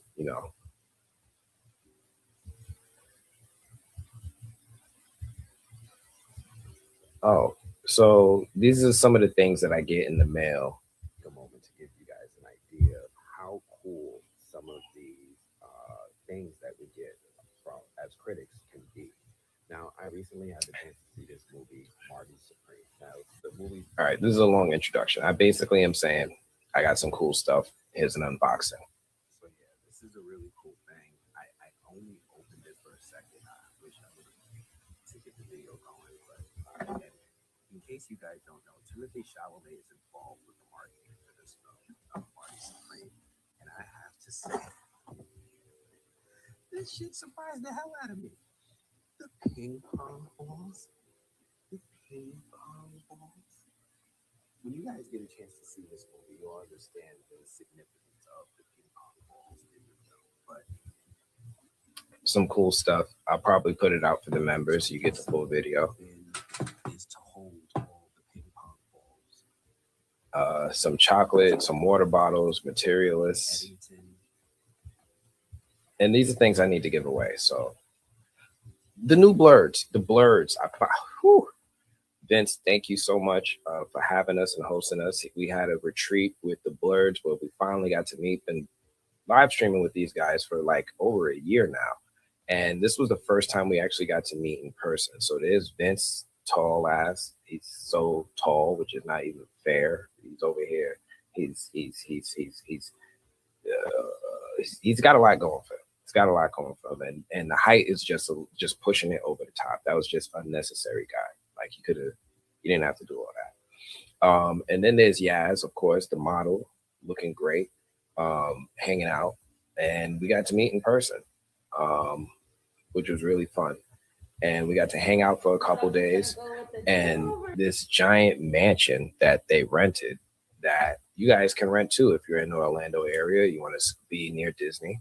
But this was this giant, like 10 or 11 bedroom house and like 15 bathrooms. There's like, it's a massive house. And we're all there playing video games, having fun. Zaina is there from social media, from Instagram and TikTok. My wife is there. We're all hanging out, having like a retreat, playing video games, doing blurred stuff as we should. And just vibing in person, which was a lot of fun. You guys probably saw this reel on Instagram. We went and did like Stranger Things VR. And this is like us doing the VR, and this is what we're seeing in the game. And it was a cool experience. Obviously, some people was like really getting into it.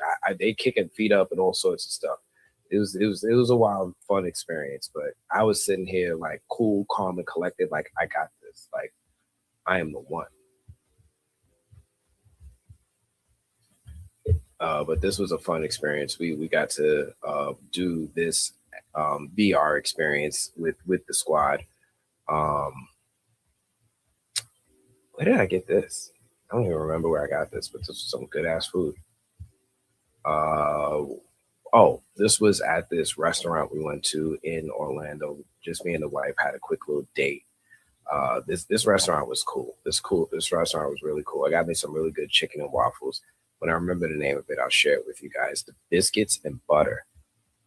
When you see butter come out looking like this, I'm gonna tell you right now, when the butter looks like this, and it's not in a square, you're doing it so right.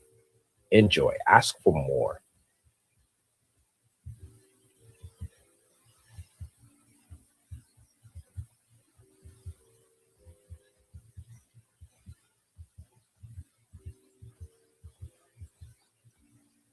More blurred shit, this time with Nali there.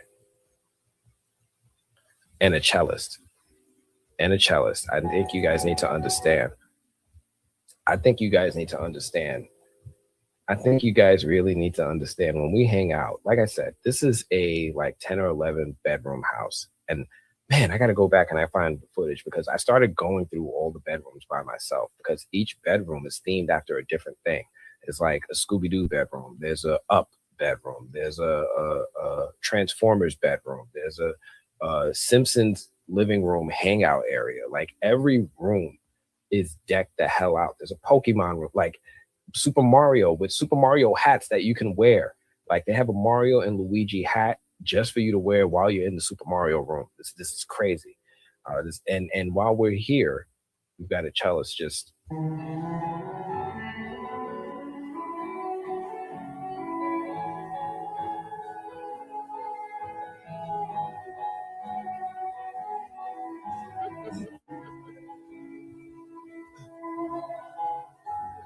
No, you in it. How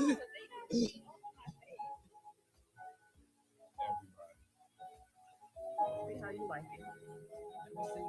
Pose.